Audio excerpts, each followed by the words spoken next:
안녕하세요. 말씀 베이커리 155번째 시간 2021년 4월 8일 주님의 말씀 묵상을 시작하겠습니다. 거룩하신 주님 감사합니다. 주님의 말씀을 묵상합니다. 성령님께서 말씀의 조명이 되어 주시옵소서. 우리 주 예수님의 이름으로 기도합니다. 아멘. 오늘 보실 말씀은 출애굽기 2장 1절에서 25절까지의 말씀입니다. 레위 가문의 한 남자가 레위 가문의 한 여자를 아내로 맞이하였다. 자, 레위 가문의 남자와 여자가 만나서 결혼했다라는 것은 나중에 후에 이 태어난 아이가 바로 제사장 가문의 후손이라는 것을 강조하는 내용입니다. 그 여자가 임신을 하여 아들을 낳았는데 그 아이가 하도 잘생겨서 남이 모르게 석 달 동안이나 길렀다. 자, 석 달 동안이나 남이 모르게 기르게 됐던 배경은 바로 1장 우리가 지난 묵상에서 알 수 있듯이 당시 이집트의 집권 세력이 하나님을 알지 못하고 또 하나님께 이집트가 받은 은혜를 알지 못하는 왕조가 들어섭니다. 그러면서 산하 제한 정책을 펼치고 끔찍하게도 태어나는 모든 남자아이들은 죽이라는 명령을 내리게 되죠. 자, 그런데 이 여인이 아이를 낳았는데 너무 잘생겼다. 뭐 부모가 볼 때 자기 자식이 제일 이쁘죠. 그런데 그만큼 아이에 대한 부모의 사랑이 아주 컸던 그런 모습을 우리가 또 유추해 볼 수 있습니다. 자, 그렇게 석 달 동안 몰래 기르고 있습니다. 자, 근데 석 달 정도 되면 이제 100일 정도 되는 거거든요. 저도 이제 지금 현재 아이가 3살이 됐는데 100일 정도 되면 아이가 이제 뒤집고 기어다니기 시작합니다. 한마디로 숨겨서 기르기가 점점 더 어려워지는 상황이 되는 겁니다. 3절을 보면요. 그러나 더 이상 숨길 수가 없어서 갈대 상자를 구하여다가 역청과 송진을 바르고 아이를 거기에 담아 강가에 갈대 사이에 놓아두었다. 역청이라는 것은요. 이렇게 방수제 역할을 합니다. 그래서 천연석유의 끈적한 것을 발라서 물이 스며들지 않게 하는 바로 이 역청이라는 것이 창세기에서 노아의 방주를 지을 때 바로 등장하는 그 역청이라는 단어와 동일한 단어입니다.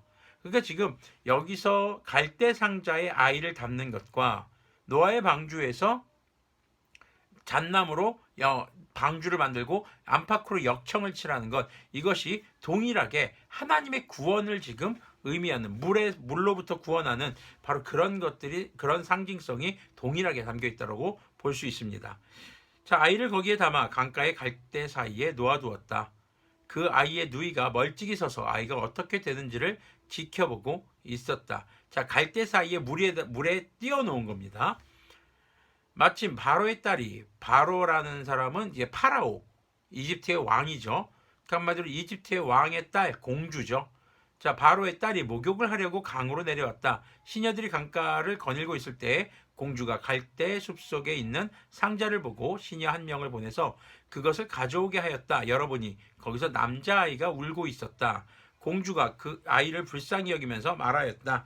자, 이 공주의 눈에 띈 것, 그리고 그 아이를 불쌍히 여기는 것.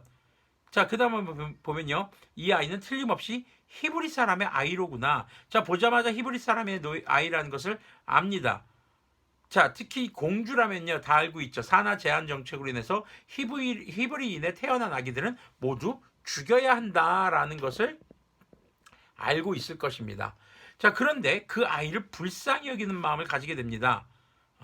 7절 보면요. 그때 그 아이의 누이가 나서서 바로의 딸에게 말하였다. 제가 가서 히브리 여인 가운데서 아기에게 젖을 먹일 유모를 데려다 드릴까요? 바로의 딸이 대답하였다. 그래, 어서 데려오너라. 그 소녀가 가서 그 아이의 어머니를 불러왔다. 누구를 불러옵니까? 바로 버려진 이 아이의 엄마. 지금 레위 가문의 여인. 놀라운 하나님의 섭리인 겁니다. 자, 바로의 딸이 그에게 말하였다. 이 아이를 데리고 가서 나를 대신하여 젖을 먹여다오. 그렇게 하면 내가 너에게 삭스를 주겠다. 자, 지금 이 바로의 딸, 파라오의 딸, 이집트의 공주가 친엄마인 줄은 모르는 거예요. 그러면서 강에서 주운 아이를 네가 데려다가 젖을 좀 먹여서 나한테 데려와라. 내가 너에게 삭스를 주겠다. 돈을 주겠다. 지금 육아 지원을 받게 되는 거죠. 그것도 아이를 죽일 수밖에 없는 지금 현재 이집트의 상황에서 아이를 보호하면서 기를 수 있는 상황이 되는 겁니다. 계속 보면은요. 그래서 그 여인은 그 아이를 데리고 가서 젖을 먹였다. 그 아이가 다 자란 다음에 그 여인이 그 아이를 바로의 딸에게 데려다 주니 공주는 이 아이를 양자로 삼았다. 히브리인이 지금 이집트 왕조의 양자가 된 겁니다. 공주는 내가 그를 물에서 건졌다 하면서 그의 이름을 모세라고 지었다. 자, 지금 이 전반부의 내용이 놀라운 것이요. 하나님께서 이 모세를 어떻게 지키시는지. 자, 지금 이 여인을 한번 생각해 보시기 바랍니다. 나중에 후에 이 여인의 이름이 이제 요게벳으로 나옵니다. 요게벳이라는 이 여인이 아이를 낳아서 정말 너무나도 사랑하는 이 아이를 몰래 기르다가 더 이상 숨길 수가 없어서 갈대 상자에 담고 띄웁니다. 그냥 버리는 걸까요? 아니요. 바로 하나님께 맡기는 것이죠. 어떻게 할 수가 없기 때문입니다. 지금 이 아이를 너무나도 사랑하고 키우고 싶고 절대 이 아이를 빼앗기고 싶지 않지만 이 아이가 점점 기어다니고 굴러다니고 하면서 왜 밖에 이제 소리가 들리고 여러 가지 숨길 수 없는 어려움, 그리고 발각이 되면 죽을 수밖에 없는 겁니다. 이런 상황에서 이 여인이 할 수 있는 것이 뭐밖에 없었을까요? 하나님을 의지하는 것밖에는 없지 않았을까요? 자, 그런 상황에서 하나님은 이 아이를 선택하셨고 이 아이를 보호하시는데 누구를 통해서 보호하십니까? 바로 히브리인들을 죽이려고 하는 이집트 왕조의 공주, 그리고 그들의 군사력을 통해서 보호받게 하시는 거죠. 바로 적들에게, 원수에게 보호받게 되는 하나님의 놀라운 섭리가 바로 이 전반부 내용에 담겨 있는 것입니다. 자, 그리고 이제 후반부 내용을 들어가 보도록 하겠습니다. 11절부터 보겠습니다. 세월이 지나 모세가 어른이 되었다. 자, 이제 그 아이였던 모세가 어른이 됩니다. 어느 날 그는 왕궁 바깥에 나가 동족에게로 갔다가 그들이 고되게 노동하는 것을 보았다. 그때에 그는 동족인 히브리 사람이 이집트 사람에게 매를 맞는 것을 보고 좌우를 살펴서 사람이 없는 것을 확인하고 그 이집트 사람을 쳐 죽여서 모래 속에 묻어버렸다. 자, 지금 모세가 하는 행동은요, 우발적인 살인이 아닙니다. 계획범죄예요. 주변을 살펴서 아무도 없는 걸 확인하고 죽이는 거죠. 이유는 뭡니까? 내 동족을 핍박했다는 겁니다. 물론 내 동족을 핍박했을 때 분노가 생길 수 있습니다. 화가 날 수 있죠. 그런데 살인까지 가야만 했었는가 생각이 들기도 합니다. 13절을 보면은요, 이튿날 그가 다시 나가서 보니 히브리 사람 둘이 서로 싸우고 있었다. 그래서 그는 잘못한 사람에게 말하였다. 당신은 왜 동족을 때리오? 그러자 그 사람은 대들었다. 누가 당신을 우리의 지도자와 재판관으로 세웠단 말이오? 당신이 이집트 사람을 죽이더니 이제는 나도 죽일 작정이오? 우와, 큰일 난 거죠. 모세의 살인이 목격자가 있었던 겁니다. 자, 모세는 일이 탄로난 것을 알고 두려워하였다. 바로가 이 일을 전하여 듣고 모세를 죽이려고 찾았다. 모세는 바로를 피하여 미디안 땅으로 도망쳐서 거기에서 머물렀다. 어느 날 그가 우물가에 앉아 있을 때에 미디안 제사장에게 7딸이 있었는데 그 딸들이 그리로 와서 물을 길어 구유에 부으면서 아버지의 양떼에게 물을 먹이려고 하였다. 자, 이 후반부에서도 이렇게 도망자의 신세가 된 범죄를 하고 살인이나 범죄를 하고 미디안 광야로 도망친 이 모세에게 하나님의 또 놀라운 섭리가 있게 됩니다. 그런데 목자들이 나타나서 그들을 쫓아버렸다. 그래서 모세가 일어나서 그 딸들을 도와 양떼에게 물을 먹였다. 그들이 아버지 르우엘에게 돌아갔을 때, 여기서 르우엘이라는 사람은 다른 본문에서는 민수기라든가 사사기에서는 호밥으로 등장하고 출애굽기 18장에서는 이드로라는 말로 등장합니다. 근데 동일한 인물입니다. 자, 르우엘에게 돌아갔을 때 아버지가 그들에게 물었다. 너희가 오늘은 어떻게 이렇게 일찍 돌아왔느냐?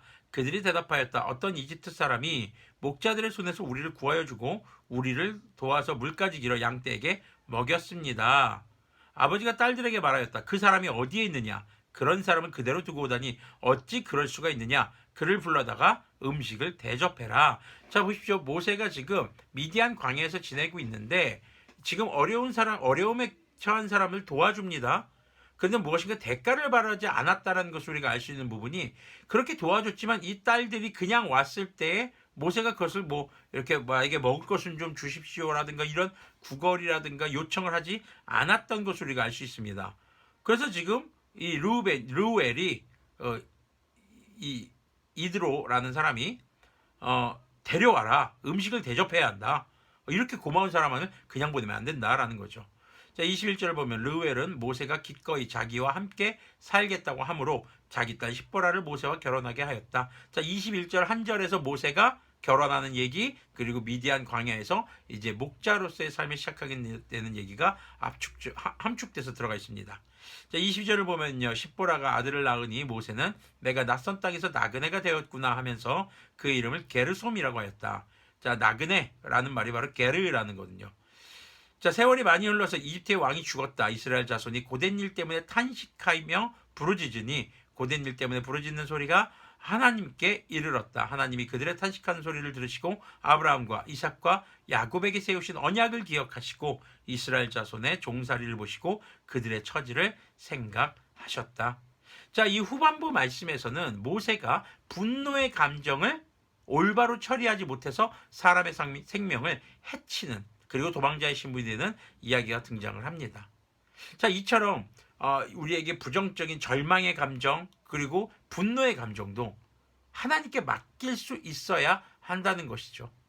절망의 감정 속에서도 하나님은 우리에게 구원의 놀라운 섭리를, 오히려 적으로부터 보호받는 그런 섭리를 제공해 주시고, 하나님께 분노의 감정을 맡기지 못하고 자신이 분노에 사로잡혀서 행동했을 때 사람의 생명을 해치는 그런 일을 모세가 했던 것을 우리는 또 바라보게 됩니다.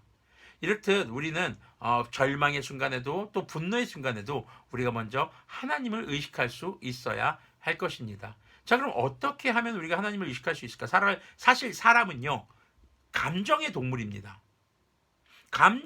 이성적인 동물이라고 하지만 한 번도 이성의 지배를 받은 적이 없어요. 사람은 감정에 따라, 사실 우리가 이성이라고 생각하는 것, 객관적이다라고 하는 것, 이것들이 전부 다 다수의 사람들이 감정적으로 동의할 때 그것을 객관적이라고 표현할 때가 많습니다. 그러니까 인간은요, 다분히 감정적인 존재입니다. 그런데 이성과 감성을 뛰어넘는 것이 있습니다. 영성이라는 것이죠. 우리의 절망의 순간에도 또 분노의 순간에도 우리가 하나님을 의뢰하는 것, 이것이 바로 우리는 영성이라고 할 수 있을 것입니다. 그런데 혼자 힘으로는 하지 못합니다. 혼자 힘으로 어렵습니다. 그래서 우리가 절망적인 순간이 들 때, 또 우리가 분노의 순간이 들 때 누군가 옆에서 나와 함께 나를 위해서 기도해주고 나에게 조언해주고 할 장치가 되어줄 동역자들이 필요하다는 것이죠. 여러분들이 말씀 메이커를 보시는 여러분들 중에 혹시나 너무 절망적인 순간이 생기거나 혹은 분노를 주체할 수 없는 그래서 우리가 막 분노하고 난 다음에 후회하고 하나님께 회개할 때가 있잖아요. 그러기 전에 우리가 한번 이런 마음들을 다스리는 영성들이 필요하지 않을까. 네, 혹시라도 도움이 필요하면 제가 언제든지 도움을 드리겠습니다. 여러분들이 필요하시다면 저에게 아무 때라도 연락을 주십시오. 여러분들의 이야기를 들어드리고 여러분들을 위해서 기도해 드리겠습니다. 절망적인 순간이라면 여러분들을 위로하고 여러분들이 하나님으로부터 힘을 얻을 수 있도록 기도해 드릴 것이고, 또 분노의 순간이라면 여러분들이 그 분노를 주님의 영으로 이기고 여러분들이 평온함을 찾을 수 있도록 함께 기도하겠습니다. 자, 그리고 세월이 흘러서 이집트 사람들의 고된 탄식, 고된 노동으로부터의 탄식을 하나님께서 들으시고 이제 언약을 기억하셨다라는 것으로 등장하게 됩니다. 자, 이 언약을 기억하시고 그들을 구해내는 매개체가 되는 인물, 그가 바로 모세가 된 이야기죠. 그것이 이제 다음 묵상부터 등장하게 될 것입니다. 오늘 말씀에서 우리가 좀 중점적으로 묵상해야 될 것은요, 요게벳이 느꼈던 불안함, 내 아이가 죽을까봐 어떻게 하지? 라는 불안감, 절망감, 그 극한의 불안감과 절망감 속에서 요게벳은 어떻게 했는가? 또 분노를 조절하지 못해서 살인했던 모세, 이 모습들을 보면서 우리가 불안이나 절망감도 또 분노도 기도로 또 우리의 영성으로, 영성이라는 것은 그냥 단순히 혼자 무슨 초월적인 능력이 생기는 게 아니에요. 하나님을 의지하는 것입니다.